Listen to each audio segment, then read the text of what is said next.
ڕێکخراوی خوشکانی ئیسلامی کوردستان ئەو ڕێکخراوی کە لە پێناو پێگەیاندن و پەروەدەی کچانی تازە پێگەیشتوو و بانگەواز لە پێناو سەرخستن و دەرخستنی جوانیەکانی ئیسلام دامەزرا بۆتە سیمبولێک بۆ پاراستن و پێشخستنی کۆمەلگا و تا دێ زیاتر لە گەشەسەندندایە. ئەندامێکی سکرتارەتی خوشکان دەڵێت ئامانجی سەرەکی ئێمە خزمەتکردنی کۆمەلگایە. بەڕاستی ڕێکخراوی خوشکانێکە لەو ڕێکخراوانەیە کە ئەتوانم بڵێم زۆر بە باشی یعنی بە خۆبەخشانە هاتۆتە پێش و کار و چالاکیەکانی هەتاوەکو ئێستا لە ماوەی 32 ساڵە پەرە پێداوە بەبێ ئەوەی ماندوو ببن. بەڕاستی 32 ساڵە تەمەنێکە ڕێکخراوێکی ئیسلامی کە بتوانێت لەناو ئەم کۆمەلگایە پەرە بە تواناکانی بدا، پەرە بەوە بدا کە خزمەتی خەڵک بکە، خزمەتی ئافرەت بکە، خزمەتی مناڵان بکە، خزمەتی هەژاران بکە.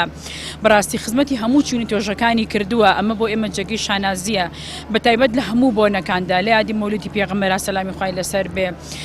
لە یادەکانی ترا بۆ نمونە لە یادی ژنانە، لە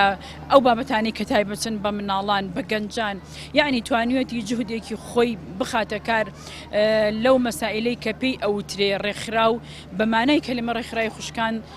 لە ساحەی هەرێمی کوردستان ئەتوانڵم ڕێکخراوێکە بە تۆکمەی خۆی هێشتۆتەوە و توانیوێتی ئەوەی کە ویستوێتی بیگەێنێ، ئەوەی ئەو ئامانجەی کە هەی بۆ پێکاوێتی بۆیە ئێمە وەکو ئەندامان و لایەنگرانی ئەو ڕێکخراوە شانازی بۆ ڕێکخراوەکەین کە ئێمە ئەندامی ئەوها دڵسۆزمان هەیە، ئەندامی ئەوە چالاکمان هەیە. بەهۆی بەرنامە و پلانەکانیان زۆربەی ئەوانەی ڕوویان تێدەکەن کەسانی دەروەی کۆمەڵ و مەبەستیانە منداڵەکانیان پەروەردەیەکی دروست وەربگرن، دوور بن لەو ڕێکخرا و دەستانەی بەرەو هەڵدێریان دەبن.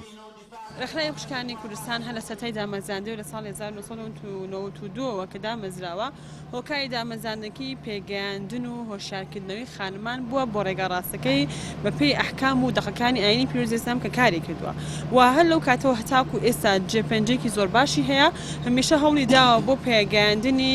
خانمان لە هەرێمی کوردستاندا کە ڕۆڵێکی ئیجابی زۆر باش بگەڕن، بتوانن ئەو ڕۆڵەی کە لە سەردەمی پێغەمبەر سەلەما خانمەکان و حەزەتی عایشە و خانمەکان ئەو سەدەمە گێڕایانە لێرەدا ئێمە هەمانشە دووباری کەینەوە و بتوانین کۆمەڵە خانمێک پێ بگەێنین کە جێگەی شانازی بن بۆ کۆمەڵگا و بە ڕێگا ڕاستە دروستەکە پێیان بگەێنین. خوشکانی ئیسلامی بۆ ئەم هەڵبژاردنە چەندین کاندیدی بەتوانە و خزمەتگوزاری لە بازنە جیاوازەکان بۆ پەرلەمانی کوردستان هەیە تا ئەو خزمەتەی لە ڕێگەی ڕێکخراوەکانەوە کردویانە فراوانتری بکەن. ڕامیار عوسمان، کەناڵی پەیام، سلێمانی.